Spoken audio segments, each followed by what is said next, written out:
Aujourd'hui, quatrième dimanche de l'Avent. L'Avent, cet après-midi, il y a le salut, l'adoration du Saint-Sacrement à partir de 17h. Vous pouvez, après la messe, aller à la procure, à la salle Saint-Ignace. Donc la procure est ouverte. N'hésitez pas à en profiter et veillez, attention, à ne regarder, à ne toucher que ce qu'il y a sur les tables d'exposition, à ne pas aller fouiller dans la bibliothèque des sœurs ou dans les bureaux des enfants, s'il vous plaît. Demain lundi, c'est la fête de Saint Thomas apôtre, portée, messe ici à 7h. Mardi de la Férie, il y a le jeûne et l'abstinence obligatoire de la vigile anticipée de Noël. Il n'y aura pas la messe ici, ce mardi. Mercredi, c'est le jour de la vigile festive de Noël, avec la messe à 8h ici par M. l'abbé Duterre, donc qui reviendra et qui dira la messe à 8h et qui assurera les confessions à partir de 23h. D'accord ? Mais si vous voulez vous confesser à lui à un autre moment dans la journée du 24, n'hésitez pas à le contacter pour lui demander un créneau particulier. La veillée de Noël commencera à 23h30. Et puis le lendemain, donc le 25, Nativité de notre Seigneur Jésus-Christ, messe de minuit, messe de l'aurore à 9h et la messe du jour à 10h, ainsi que les vêpres de Noël à 17h.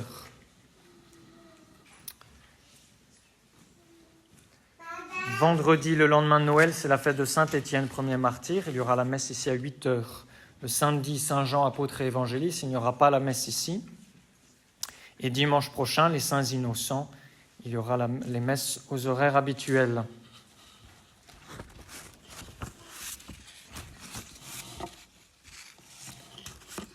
Les enfants de la croisade, vous avez vu, nous avons mis les brins de paille qui représentent tous vos sacrifices accomplis pendant l'Avent dans la crèche pour que le petit Jésus puisse y reposer. Offrez tous ces sacrifices et continuez bien pendant cette 4e semaine de l'Avent.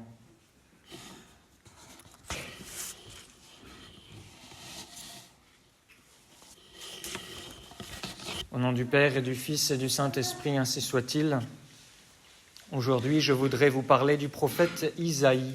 Pourquoi parler du prophète Isaïe ? D'abord parce que pendant tout l'Avent, les lectures du bréviaire sont tirées du prophète Isaïe.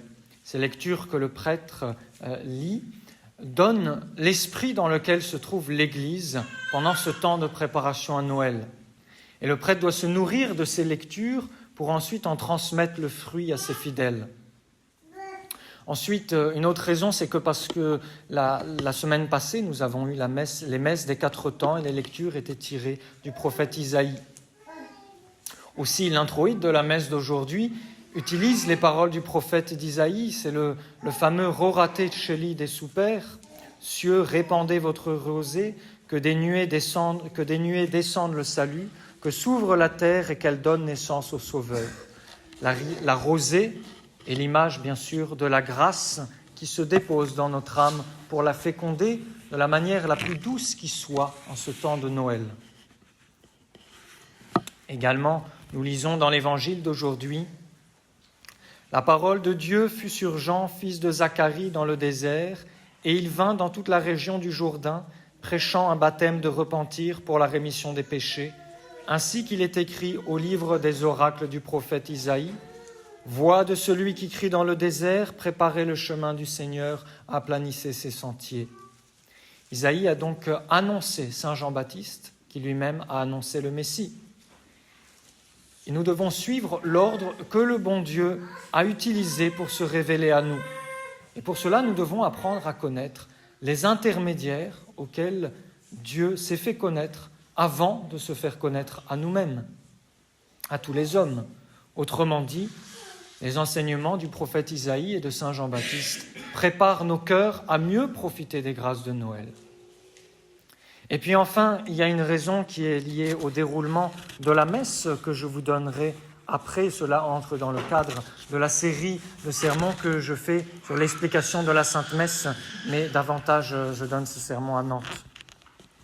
Isaïe, le prophète Isaïe occupe dans la Bible la première place parmi les prophètes. Non pas qu'il soit le plus ancien, mais si vous ouvrez le passage où il y a les prophètes dans la Bible, c'est Isaïe qui vient en premier, parce qu'il est reconnu par tous comme étant le plus grand de tous les prophètes, de par l'étendue des révélations et l'importance des révélations qu'il transmet. Il est aussi incomparable dans son style. C'est une œuvre littéraire magnifique qui devrait être étudiée dans les écoles chrétiennes, dans les écoles catholiques. C'est lui qui gagne sans aucun doute la palme du concours de littérature dans la Sainte Écriture.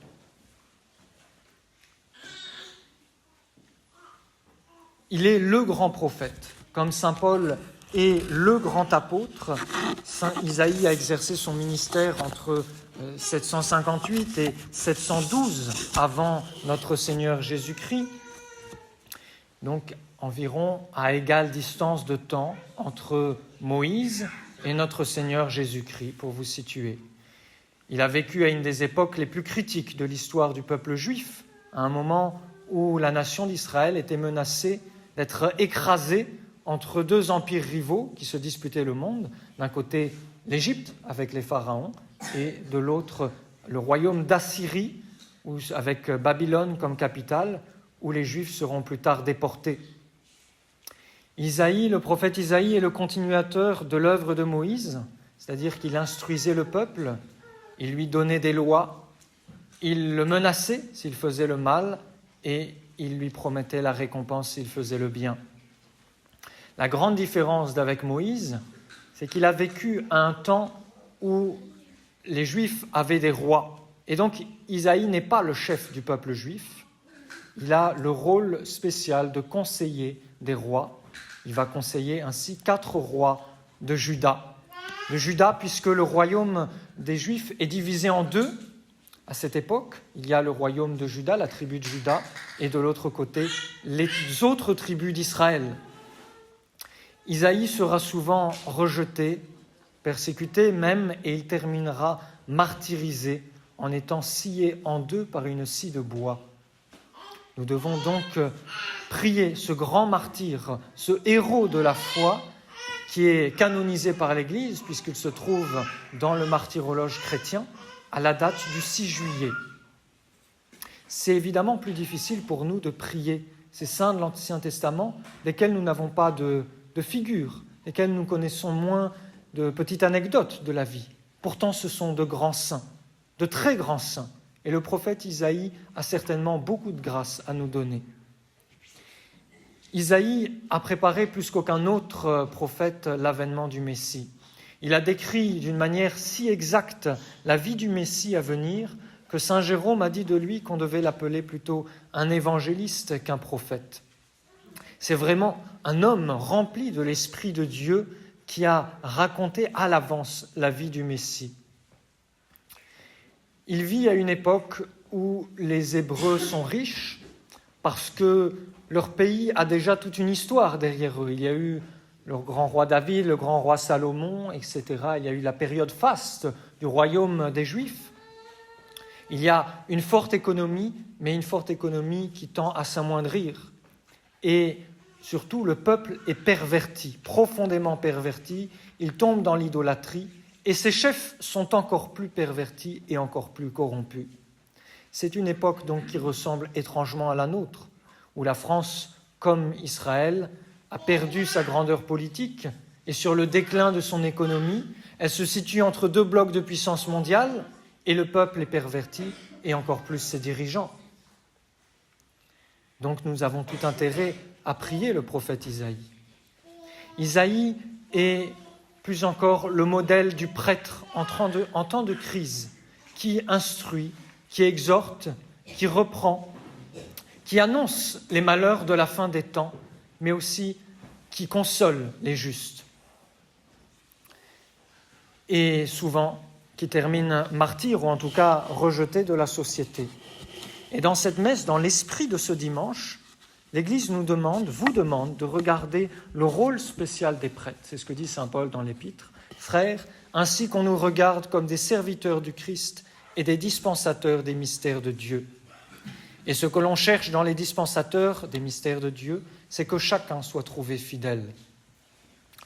Aujourd'hui, donc, il y a des grâces spéciales pour la fidélité des prêtres, qui sont les ministres du Christ, et par l'intermédiaire desquels vous recevez toute grâce. Il n'y a pas une seule grâce que vous ne recevez pas par l'intermédiaire du prêtre. Pourquoi ? Parce que toute grâce passe par la Sainte Messe, toute grâce actuelle qui est donnée passe par la Sainte Messe, donc par le prêtre.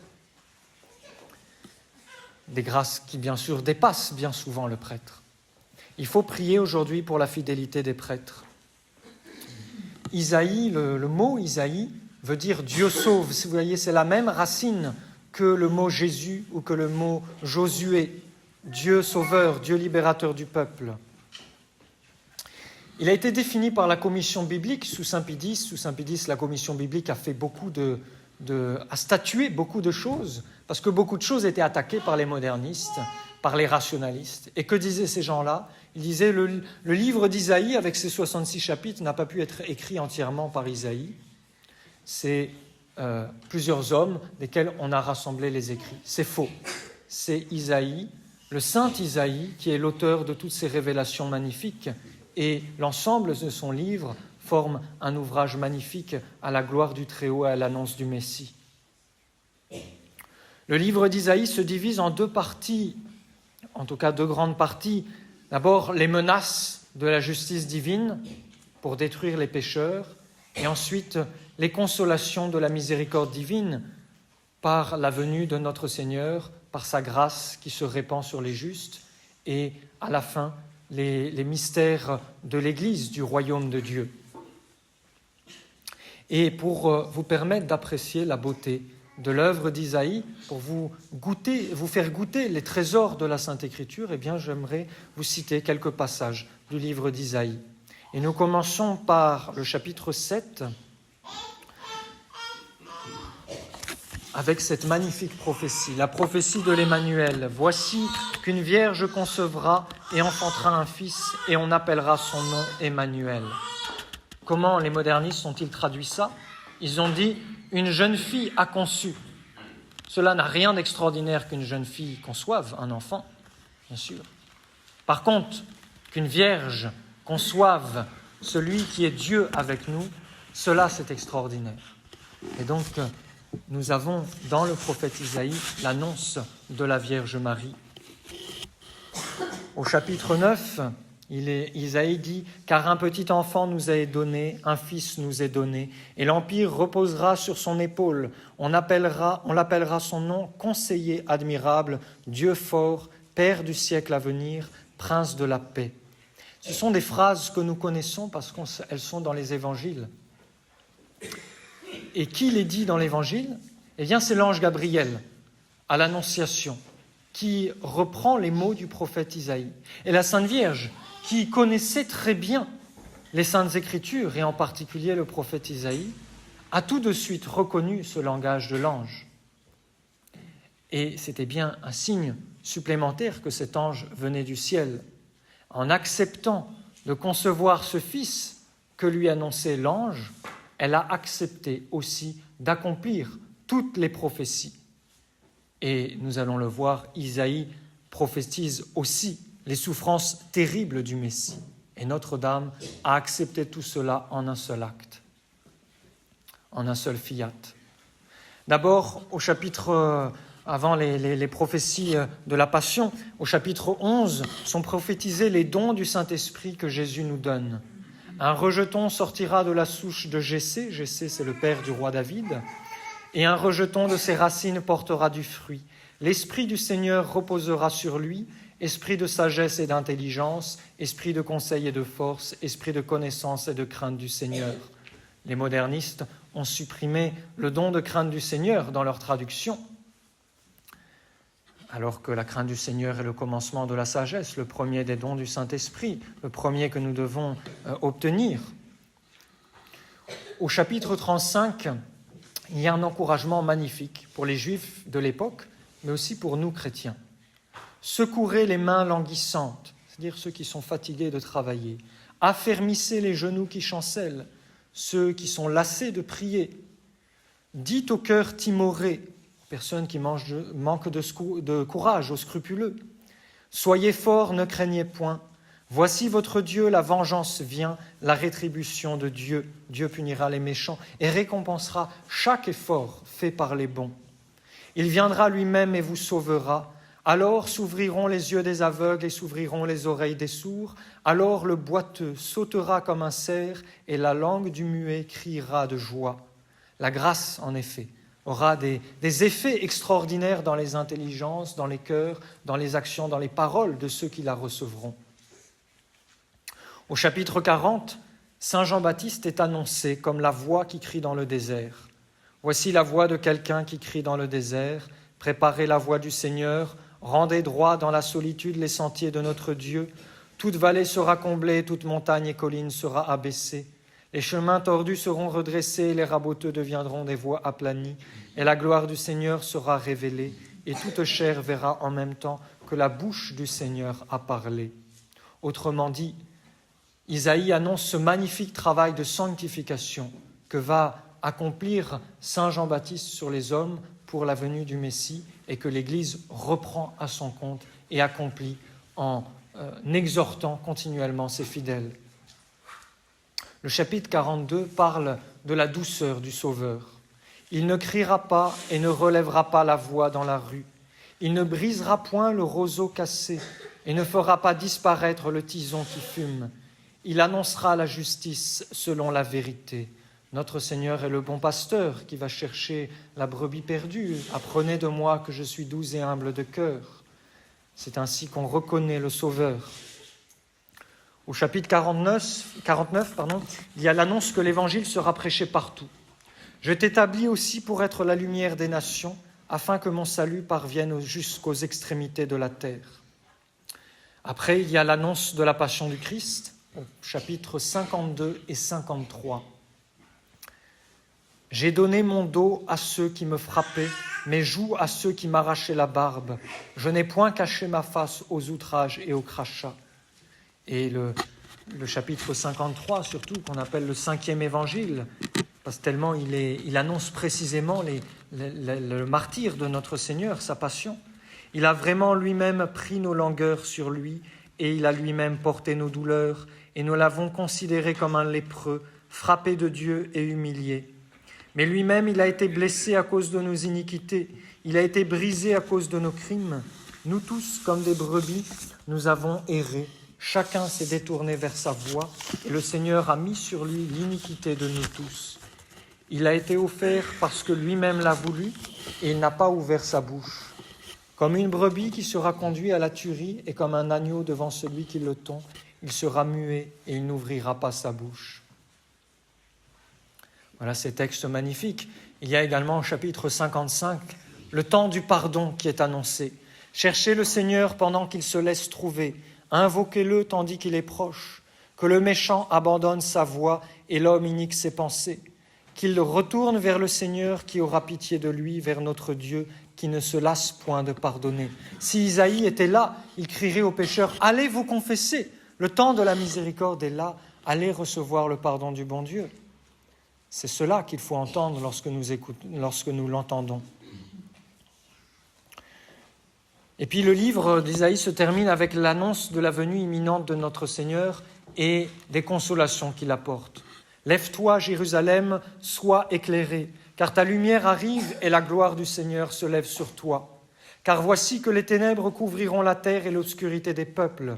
Mais sur toi le Seigneur se lèvera et sa gloire sera vue sur toi. » Ce texte du chapitre 60 d'Isaïe annonce la venue du Messie, la gloire de notre Seigneur Jésus-Christ, mais s'applique aussi à l'Église et à tous les fidèles qui attendent le retour glorieux de notre Seigneur. Les prophéties ont toujours un double sens, un sens qui s'est accompli avec la venue de notre Seigneur et un sens qui s'accomplira dans la suite des temps, à la fin des temps.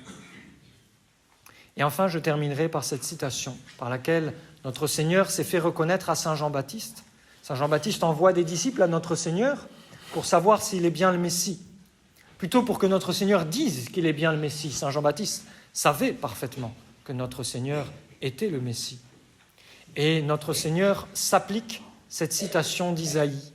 « L'Esprit du Seigneur est sur moi parce que le Seigneur m'a oint pour annoncer la bonne nouvelle aux pauvres. Il m'a envoyé pour guérir ceux qui ont le cœur brisé, pour proclamer aux captifs la délivrance et aux aveugles le retour à la vue, pour libérer les opprimés et annoncer une année de grâce du Seigneur. » Le rôle d'Isaïe a donc vraiment été de préparer les cœurs des Juifs à recevoir l'Évangile.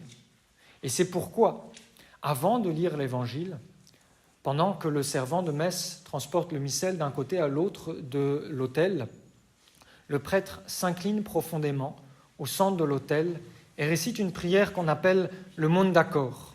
« Purifiez mon cœur et mes lèvres, Dieu Tout-Puissant, qui avait purifié les lèvres du prophète Isaïe avec un charbon ardent.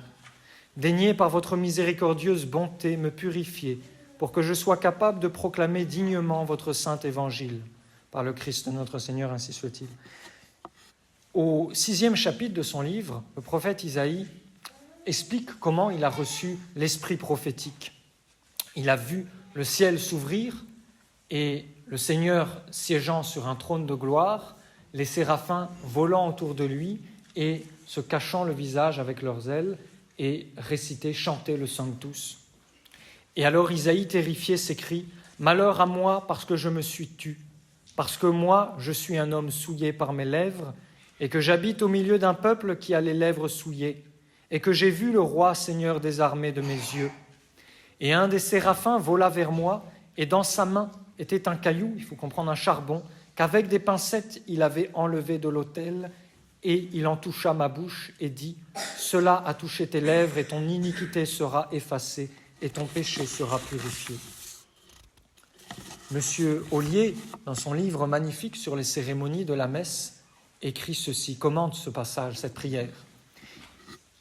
Le diacre, qui va lire l'Évangile, ou le prêtre, demande un esprit puissant, purifiant et réchauffant, comme le charbon ardent qui fut porté par le séraphin pour purifier les lèvres et réchauffer le cœur du prophète Isaïe, qui était une figure des apôtres, appelés pour être prophètes. Les apôtres qui avaient besoin d'être purgés par la divine ardeur du Saint-Esprit, qui leur donna vigueur et force et qui purifia même leur langue pour pouvoir annoncer hautement le divin évangile.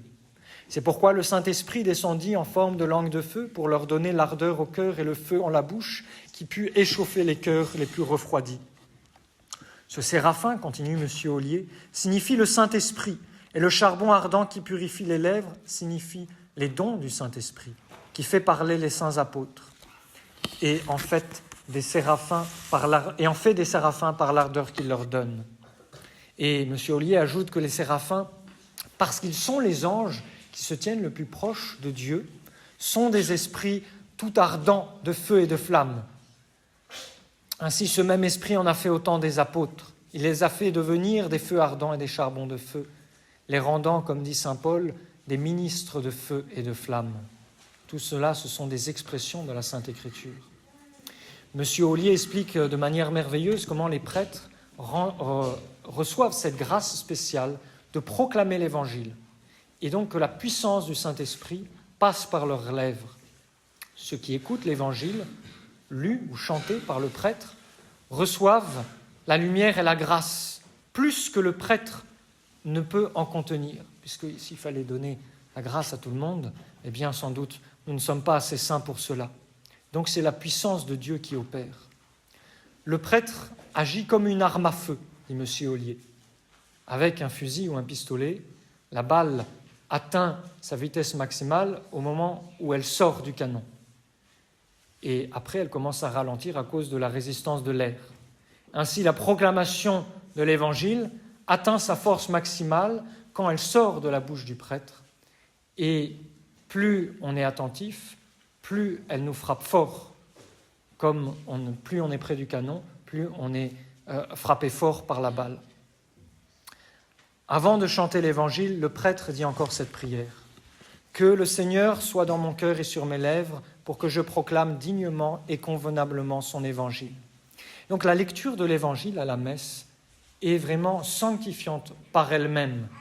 Combien de saints ont changé radicalement en écoutant l'Évangile. Ils sont entrés à une messe, ils ont assisté à une messe, et là, une parole de l'Évangile les a frappés. Et à partir de ce moment-là, ils ont commencé à mener une vie très sainte. C'est la valeur de l'Évangile proclamé par le prêtre. Et cette prière du monde d'accord, qui permet au prêtre de lire ou de chanter saintement l'Évangile, eh bien, a été supprimée par les modernistes, au moins dans les messes basses. Alors vous vous préparez à Noël. Qu'est-ce que Noël aujourd'hui pour nous, mes bien chers frères ? Eh bien, Noël, c'est l'Évangile qui recommence à être révélé aux hommes. Chaque année, on entend les mêmes textes qui nous ravissent, qui nous remplissent de joie. Chaque année, nous faisons la crèche selon le récit de l'Évangile, mais aussi selon le récit de la prophétie d'Isaïe, puisque 700 ans à l'avance, le prophète Isaïe avait annoncé ce petit détail que personne ne pouvait deviner, que le Sauveur naîtrait entre un âne et un bœuf. C'est la parole de Dieu elle-même qui nous est donnée, car cet enfant qui va naître, c'est le Verbe de Dieu.